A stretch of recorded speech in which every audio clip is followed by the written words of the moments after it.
Ryan, thank you. Right now, deputies in Androscoggin County asking for your help finding this missing woman from Durham. Alexandra Goodman was last seen leaving her home on Meadow Road between 8:45 and 9:15 this morning. She was last seen wearing cream-colored sweatpants and Nike shoes. She has long, dirty blonde hair. Police say it was tied up at the time. Police say Alexandra may be experiencing a mental health crisis. If you have seen her or you know where she is, you are urged to call the Androscoggin County Sheriff's Office.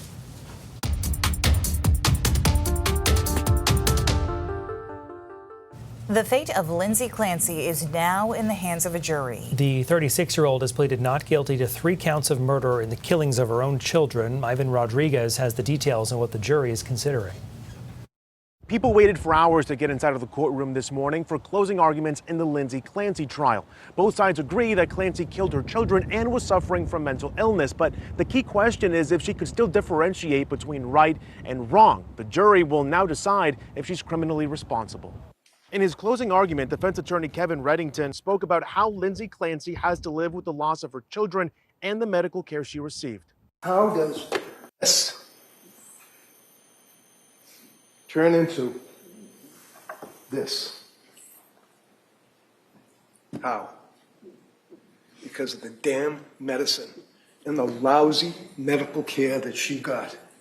You know from looking at the objective evidence in this case, this young lady, believe me, I don't have many clients like that. This young lady did nothing wrong in her life.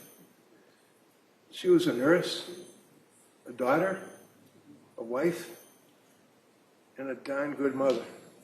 Reddington ended by saying Clancy is not criminally responsible because she was experiencing postpartum psychosis at the time of the killings. In their closing arguments, prosecutors say there is no dispute Clancy was suffering from mental illness and that she tried to kill herself. The issue, they say, is whether at the time she killed her children, she knew the difference between right and wrong. Prosecutors argue she could still make that distinction in accordance with the law. She had those thoughts at the beginning of December of harming her kids. And she told Patrick and her mother about them. But who she didn't tell is important and very telling. She didn't tell a single provider. Clancy was seen wiping her eyes and using tissues during closing arguments. Jurors are now deliberating, and if they find Clancy guilty, they'll have to choose between first-degree murder, second-degree murder, and manslaughter. If Clancy is found not guilty by reason of mental disease or defect, the court would then likely begin the legal process to have her committed to a state psychiatric hospital. In Plymouth, Massachusetts, I'm Ivan Rodriguez. We are tracking some breaking news out of Oldtown right now. There is a lot of police activity in the area. Police are not sharing much information about what they're dealing with, but according to the town of Orono, officers from that town are assisting Oldtown police and state police. Penobscot County dispatchers say because of the police activity, police are asking people to simply avoid the area. There are detours in place on parts of Stillwater Avenue. We do have a crew at that scene working to get new information. We'll bring you that just as soon as we have it. A man from Winslow is dead after a crash in Augusta this morning. Police say it happened at the intersection of Route 3 and West River Road. Officials say a Toyota Camry and a commercial truck collided. The driver of the Toyota, Cameron LaFleche, was pronounced dead at the scene.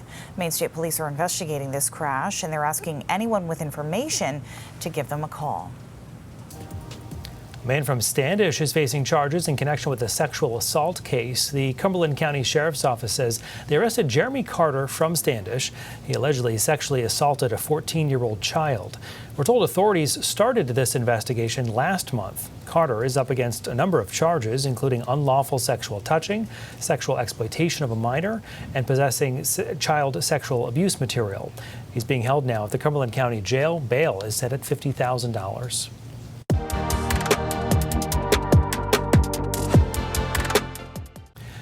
An investigation underway right now in the Lewiston area. Some people there reported not receiving their mail for weeks or months. CENTER Maine obtained this photo of a letter sent to residents from the USPS Office of Inspector General. It says a Postal Service employee failed to deliver their mail in a timely manner and that an investigation is being referred for possible federal charges.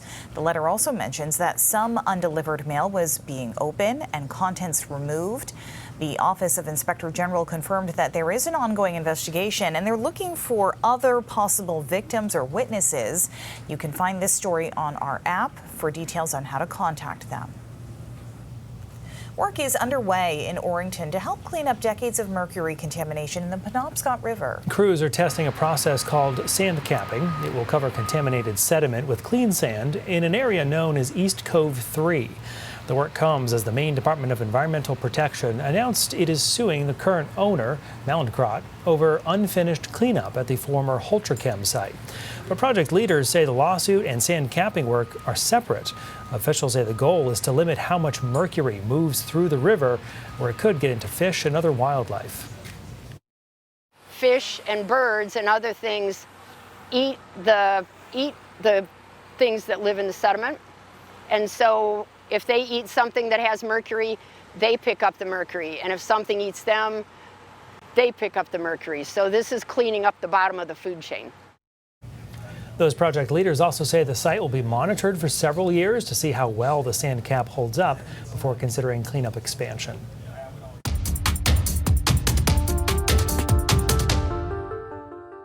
We're going to be changing the name of Lake Ontario, effective immediately, to Lake America.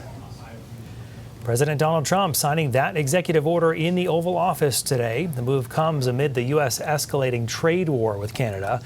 It's located near the state of New York and one of the 4 Great Lakes that border the U.S. and Canada. Lake Ontario has had its name since at least the 1600s.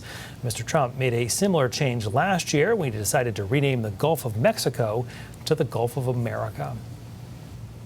Today marks Karoline Leavitt's last day as the White House press secretary. The 28-year-old announced earlier this month she would step down from the role. She made history as the youngest person ever as press secretary when she started the job last year. Today, Leavitt spoke to a group of reporters, calling the moment bittersweet. She took a moment to say goodbye and offer some advice to her successor. You know, I think it's most important in this job to understand that President Trump is his own best spokesperson, and we joke, Stephen Chung and me, that he is the true communications director and press secretary here at the White House, and just understanding that, knowing that, and believing in the mission. Leavitt said she plans to spend more time with her family after welcoming her second child recently. President Trump has not announced who will replace her.